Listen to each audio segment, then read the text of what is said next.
Good morning. Happy January 2nd. It is Tuesday. Tuesday is a day of action. That's what Tuesday is. Can I be honest with you all? I get distracted when things don't go exactly how I'd like them to go. You can blame the Virgo on me or whatever. It doesn't matter. And the fact that there was one time where I went live on Instagram and I was like, yes, it worked. And then the other times it doesn't. Bothers me. So I'm going to have to research that later because it bothers me. All right. Welcome. And all right. Am I all right? Just wanted to make sure. I was like, wait, please don't let me be muted. All right. Welcome and good morning. If you don't know who I am, my name is Debbie Maisha, and I am the Sensual Energy Alchemist. I am a master life coach and a sacred sexuality teacher. And my work centers around reconnecting Black women to their freedom, their sovereignty, and their power through their sensuality and their pleasure. And we have been doing 40-day abundance plan with the Abundance book by John Randolph Price. Today is day 13. It's a great day. It's a feminine day. Oh, that water was a little hot. Wait 1 second.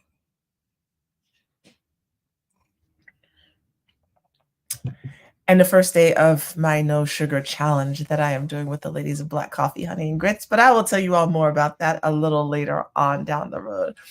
All right. So this morning we are talking about day 13, which is also the same as statement 3. So statement 3 says, I am conscious of the inner presence as my lavish abundance. I am conscious of the constant activity of this mind of infinite prosperity. Therefore, my consciousness is filled with the light of truth. Again, statement 3. I am conscious of the inner presence as my lavish abundance. I am conscious of the constant activity of this mind of infinite prosperity. Good morning. Therefore, my consciousness is filled with the light of truth. So we're talking about how this feels in our bodies this week. And good morning, good morning. I love it. Y'all are popping in. It's like family coming together. So we're talking about this week. We're focusing on how all of this feels in our body. Last week we worked through some thoughts.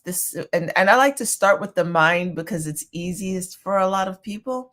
And this week, this set of 10 statements, we're going to really get into the body.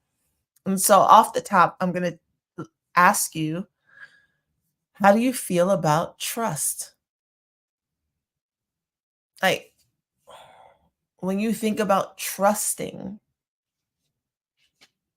what does that bring up for you? Now, I'll be honest, for me, the idea of trusting brought up vulnerability, it brought up fear, it brought up ideas of being taken advantage of, lied to. Like, there was nothing initially that came up positively for me when I thought about trust. And the thing is that all of this is predicated on you being able to trust something greater than you, if that is your belief. Makes me quiver. I like that. To trust something greater than you, if that is your belief. To trust that this thing that is greater than you is also within you. Some folks were not taught that. Some folks were taught that the thing that is greater than you is outside of you. Oh, this reminds me of a story. My ex-husband, uh, he was such an arrogant man, but it also masked some insecurities, right? But he was hilarious. And so I had seen Roots as a child, LeVar Burton, Kut Kinte. If you haven't seen Roots, you've heard of it. Master beating him saying, "My name is Toby." So if you've never seen Roots before, in the very beginning, when Kunta Kinte is born, his father holds him up and he says, "Behold, the only thing greater than yourself." And so he's telling this baby from the start, that the only thing that is greater than it is that which made all. The stars, the heavens, that is the only thing greater than it. There's no man greater, no human greater. When my ex-husband and I were talking about this, and now I gotta remember why I'm telling y'all this story. Oh, I'm gonna get back to it. When my ex-husband and I were talking about this, and he was like, yeah, when he was holding him up, he was letting the heavens know, this is the only thing greater than you. I was like, sir, no. He said, yes. Because we were having like we had like one son, then two sons, and so he wanted his sons to know that they were great. But he thought that Kunta Kinte's father was holding him up to the sky so the sky would know, so the stars would know. This right here, this child that I have is what is greater than you. And I was like, man, no, that's not how that works. But I say all that to say, that just reminded me of this story. In our ancestry, in our culture, before um, organized religions came along, there was a symbiotic nature between us and God, and spirit and nature. The saying "as above, so below" that is often repeated. Oh, I don't have on any earrings. All right, I'm gonna continue on. That's one of those things for me. It's like no earrings. Um, as above, so below, as within, so without. That is oft repeated in like neo-pagan or Wiccan circles. That's that is inherent to what we believed on the continent, to what indigenous cultures at that time believed. And so that which created life was not separate from who we were an extension of that. And by extension, could be bestowed, certain magical gifts and all of that type of thing, because we were seen as a branch off of the creator. In some teachings, and some sects, or some uh, portions of organized religion, the word doesn't, denominations, in some sects and denominations, there's the idea that there's a separation between humans and that which created humans, God, source, Allah, whatever. For some, not all, there's a disconnect. And so it's like you're not part of that. You worship that. You worship it, and you hope that it bestows upon you favor, which is, now that I say it out loud, is kind of similar to the way the Romans saw their gods too, and how some people see their gods in pantheons. So it's interesting. Little things clicking in the back of my mind. What this book is asking you to do is to, if this is new for you, is to see, can you trust that what created you is also within you? Not that you are one in the same, but that you are an extension of. And can you trust that? And then what happens when you believe that? What happens when you trust and believe that what created you, you are an extension of, and by virtue of that extension, you also have unlimited abundance, because that which created you has unlimited abundance. And so now that means you also have unlimited abundance. And can you trust that? Right? That's why I ask you, how do you feel about trust? Because if you have issues with trust in general, it'll be a little bit more challenging to allow this concept to really sit in your body, on top of any religious conditioning that you've been given that tells you that you are separate from this thing. That it has nothing like and let me I gotta say this really quickly. Um, in my personal belief, from the studies that I've done, and this is because most Black folks still adhere to Christian principles. The idea of separation isn't that we are separate from God. The idea of separation is when we allow our ego and our ways of the world to get in the way of our spirit selves, to cloud our spirit selves. And when we do that, we are no longer walking in alignment with spirit, God, because we have allowed ourselves to be distracted. And so we fall away from following what's internal, soul, spirit, whatever that is. That while we are here, it is our birthright, our responsibility to follow the calling of spirit within us. To not do that is to make a huge mistake or sin, if you will. Not this evil thing or these specific actions, but to be out of alignment with that which created you. And the different prophets came along as examples of what alignment looks like. In case you forget, this is what it looks like to be aligned. This is what it looks like to follow the calling that is within you, this rich omnipresent substance of the universe that is individualized as you. This is what it looks like to honor that calling. These are the things you can do to clear your body and your mind to stay in lockstep with that calling. To me, that is the beauty of Yeshua's teachings, of Prophet Muhammad's teachings, sallallahu alaihi wasallam. That's a saying that we say after you say his name. That's the beauty of that.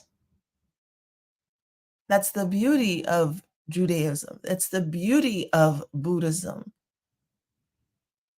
Is that just in case we forget, here is how we can come back into alignment. And oh, look, there are so many ways for you to do it. There isn't just one way to do it. So many ways. They all involve meditation, though, I'm going to tell you that. Just about every single one of them. And then we get caught up in the dogma, the power plays of largely men, largely white men, who take these lessons and usurp them in order to control behavior.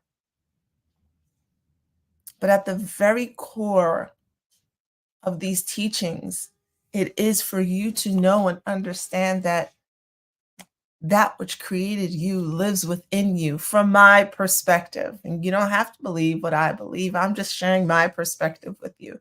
Because when I read these statements, because that is my perspective, I trust it. I don't have that idea in my mind that I'm separate from. I'm part of it. It is part of me. And then, so the question is, how does trust feel in your body? Because then this extends beyond the abundance book. Do you trust yourself in situations? Do you trust yourself in relationships? Do you trust yourself to make decisions that are in alignment with soul? Do you trust the process that is unfolding before you, even if it's uncomfortable and you don't like it? Do you trust that it's for your highest good? And something being for your highest good doesn't mean something's pleasant, but can you trust that?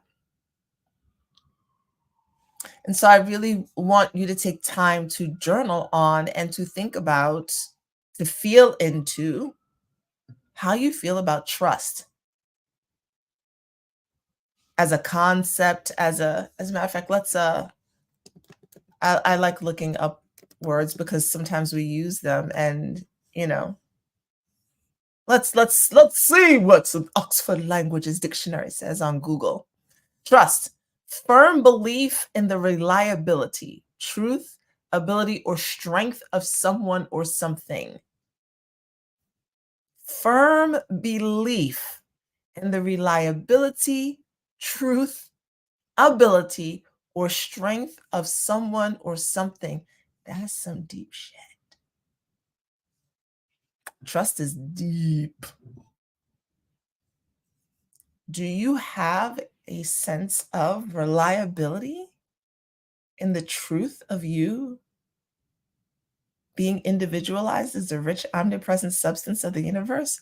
Ooh, I do, because I said it and my nipples tingled. And y'all, when my body responds like that and there's like a ooh throughout me, it has, for me, that's how I know, yes, I have embodied it and it has landed. Do you have a firm belief in the reliability of you being individualized as the rich, omnipresent substance of the universe? Do you have a firm belief in the truth? Oh, I like this. I like this. Do you have firm belief in the truth that the divine presence I am is the source and substance of all your good? Do you have a firm belief in the ability of this inner presence as your lavish abundance to be constantly working in your life? Do you have a firm belief in the strength of this consciousness within you? Ooh, replace trust with those things. Like, because sometimes we need different words in order for things to hit different. Replace the word trust with that and ask yourself about it. Do I have a firm belief in this person? Do I have a firm belief in this situation? Do I have a firm belief in their ability? Think about how asking those questions instead of, do I trust him? Do I trust her? Do I have a firm belief in their ability to be honest with me? I'm just talking to myself right now. So really the question is, how do you feel about trust? Because for many of us, trust has been eroded for many, many reasons. It is difficult for some of us to trust others, to trust ourselves, to have a firm belief in our ability to do something, to have a firm belief in knowing that we are making the best decisions. So many of us have been told so often that we are wrong, that our existence is wrong, that our being is wrong. Now, I'm not talking about school because there are people who are really feel a way about constantly being belittled by teachers, and just that erodes trust. A parent lied to you, that erodes trust. We won't even get to trauma, which erodes trust. Let's not even go that far. Being lied to in a relationship erodes trust. It makes it a little bit more challenging to have a firm belief in the reliability, truth, and ability of someone. If you feel like you've been in situations in life where you feel like God, the creator, did not respond to you, it can be difficult, though you swear up and down that you believe in the thing. That doesn't mean you trust it. Yeah, I believe in God. I haven't met too many Black people yet that have said they haven't. I believe in God and the creator, as though it's like a talking point.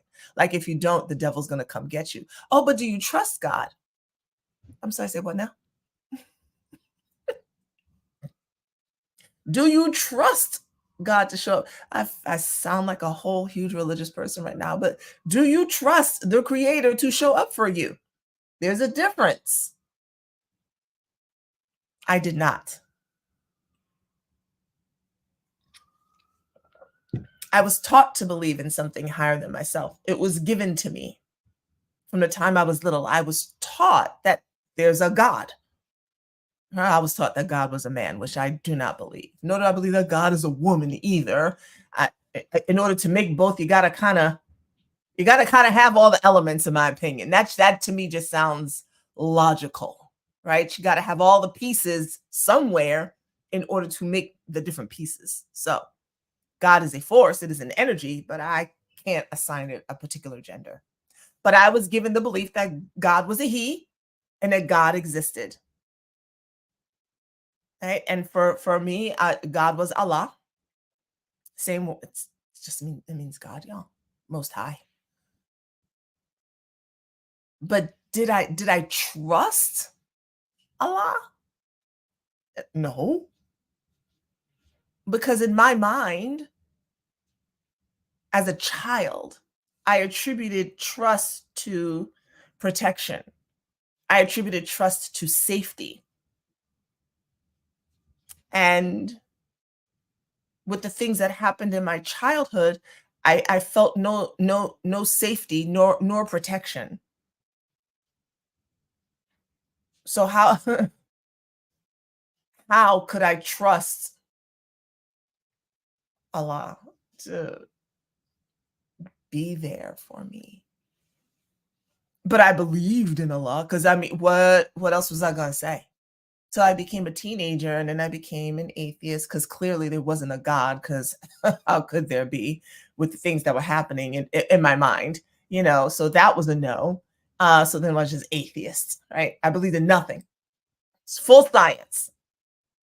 Right? Then I was agnostic, it's like, okay, something exists, but I don't want to have nothing to do with any of your thoughts about it. But there was still no trust. Does this make sense? Because we think because we believe something exists, we don't think about the trust. And I feel like y'all are quiet, really think now, but I feel like y'all are quiet, really sitting there like,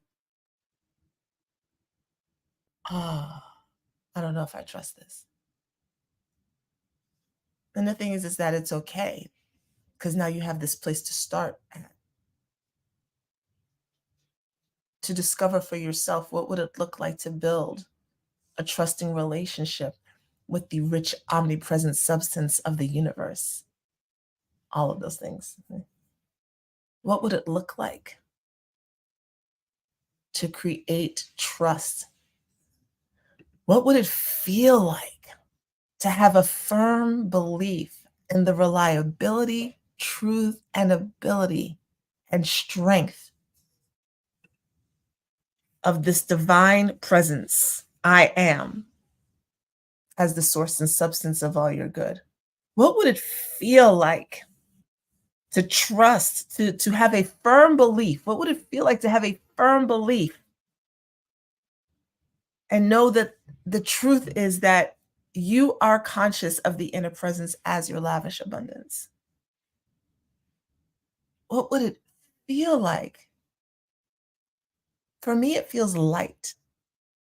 It feels tingly. It feels like effervescent bubbles. That's what my body feels like right now, really taking this in. And this is my first time really looking up the word trust to see what the dictionary says it meant and filling in those words for myself and to see how I feel about it, to see how far I've come and to sit here and say, I absolutely trust that I am an individualized portion of the rich omnipresent substance of the universe. Whether or not that translates into actual cash is partly up to me.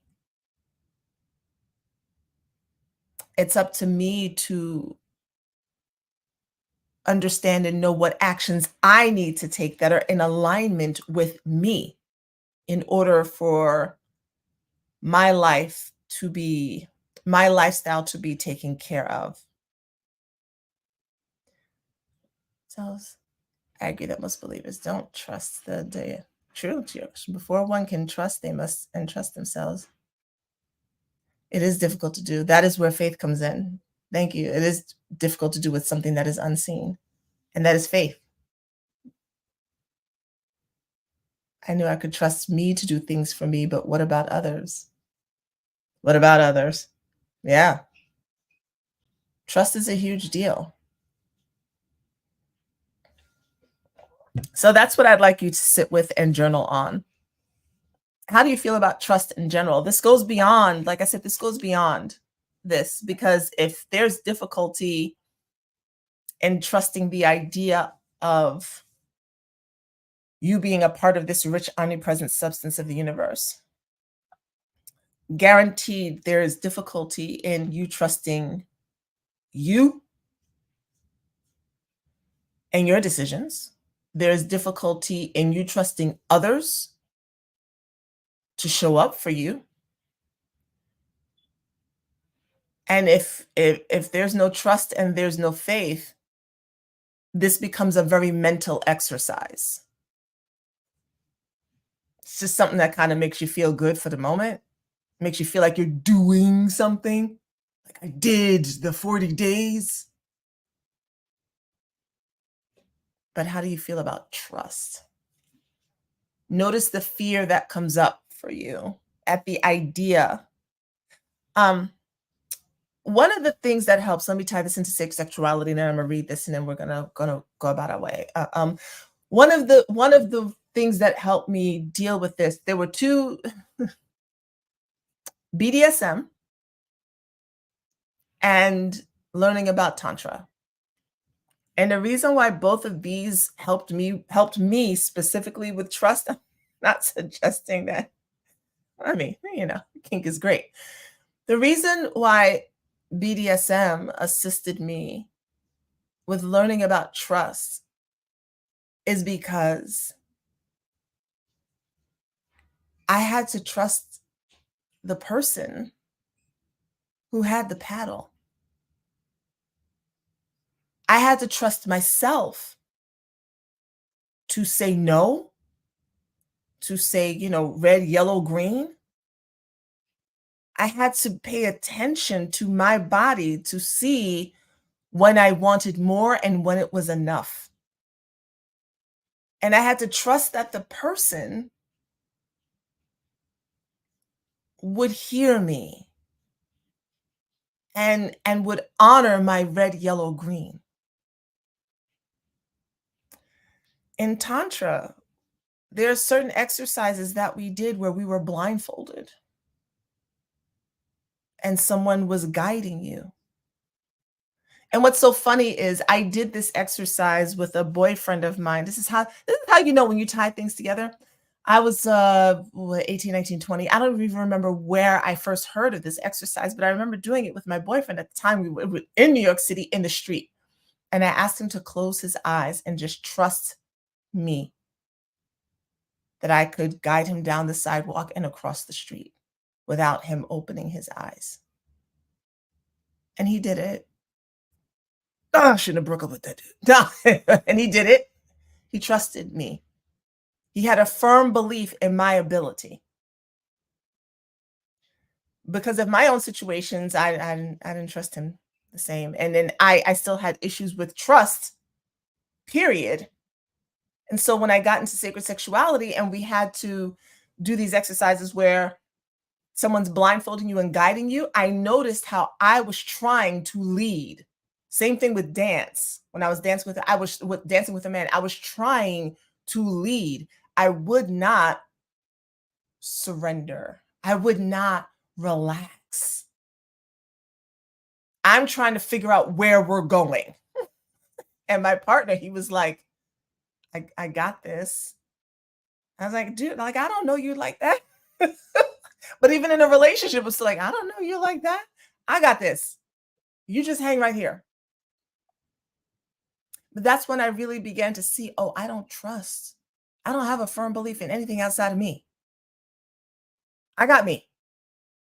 I don't have a firm belief in the creator. I don't have a firm belief in men. I don't have a firm belief in anyone. I don't. And I had to really look at that. But it was through those two vehicles that I really saw my lack of trust, period, across the board, and began to heal it and work on that. Now I feel like y'all are going to ask me for ways to heal and work on trust. So I just gave you, I gave you two things that I did, but I'll come up with some others because all of you might not want to be spanked in order to find that out. And some of you might not be ready to be blindfolded by a stranger. And that's valid. The trust fall. Woo, yeah, yeah, that took me a long time to do. We used to do that in elementary school. Why? This is true, especially based on past relationships with men and family. I'm grateful for both. Yeah. So that's what we're doing today. How do you feel about trust? I'd like you to journal on that. Right? Just how do you feel about, and I'm going to read the definition again. Trust is a firm belief in the reliability, right there. I'm gonna just tell you right now, if somebody had brought this to me right there, like reliable, nah. Trust, a firm belief in the reliability, truth, ability, or strength of someone or something. A firm belief in the reliability, truth, ability, or strength of someone or something. Now keep that in mind as I read statement 3, and then we're going to get on out of here. Statement 3, day 13. I am conscious of the inner presence as my lavish abundance. I am conscious of the constant mind of, I am conscious of the constant activity of this mind of infinite prosperity. Therefore, my consciousness is filled with the light of truth. Ooh. I am conscious of the inner presence as my lavish abundance. I am conscious of the constant activity of this mind of infinite prosperity. Therefore, my consciousness is filled with the light of truth. And just now reading this to you all and seeing that truth is a part of trust. Really, in this statement, we're talking about, now that I know this, I can trust it. Now that I know that I am the individualized portion of this unfailing abundance, now that I've lifted up my mind and heart to be aware and to know and understand that the divine presence I am is the source and substance of all my good, now that I'm conscious of this inner presence as my lavish abundance and this mind of infinite prosperity, I can trust it. All right. Thank you all for being here today. Tomorrow's day 14. We're going over statement 4 again. Again, all these videos are cataloged on YouTube. So if you miss a live, no worries. It's all in a playlist titled Sensual Abundance 2023, because that's when we started doing it. So it is there. A couple of quick announcements. blackcoffeehoneyandgrits.com. We are, well, that's the website. Black Coffee, Honey and Grits. We are doing a no sugar challenge for January. If you'd like, there's going to be a website, an email that's going to go out later with more information. You can join in when you want to. If you'd like to do that, do a little bit of a detox, you can head over to blackcoffeehoneyandgrits.com and go ahead and get on our mailing list, so that, because what we're going to do is send out a list of all the things that are sugar, because people will look at labels and go, oh, I don't see sugar, but dextrose is sugar, like stuff like that, OSE. So we're gonna compile a short little list of common other names for sugar, because we're really doing no sugar. My personal way to deal with this is to just eat fruits, vegetables, nuts, legumes, beans, and proteins, period. That way I don't have to worry about looking at a lot of labels, because otherwise that will drive me crazy. But you might be somebody who says, I can't live without my peanut butter. So I need to go find peanut butter with no sugar. I'll go without peanut butter for 30 days. I will. So that's number one if you'd like to join in. Number two, I have a class coming up. Getting back into sacred sexuality. I'm so excited about it. It is an introduction to vaginal mapping for women. I've been wanting to teach this class for a very long time now. This class is for the ladies because we're talking about vaginal mapping. So you can sign up by going to the link that's on the screen, link.bio/sensual energy alchemy. It is free, but you must register for the class. And we are going to talk about, I'm going to explain what vaginal mapping is. It's basically a way to understand the inside of your vaginal canal. We'll give you exercises that you can try on your own. There will be no live demonstrations. On your own, for you to try and notice things that may come up for you. And also we're going to go over anatomy, because there are women who still don't actually know where their clitoris is. And there are women who don't know what A spot and U spot and G spot and O spot. And there are women who still don't know where their urethra is. So we're going to have a little bit of an anatomy lesson as well, because this is all part of the year of pleasure for Black women.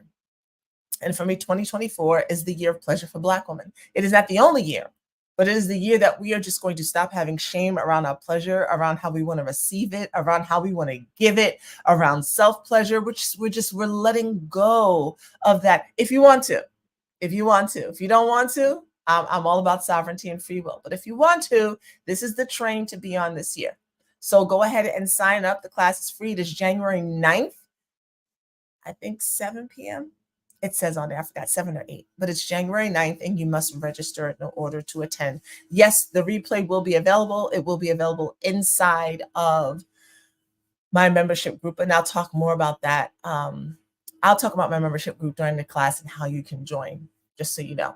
The last thing is, starting this Sunday, the 7th, and every week, I will be dropping a pleasure tip. Like I said, this is the year of pleasure for Black women. 52 weeks of pleasure. It will be exclusively on my YouTube channel.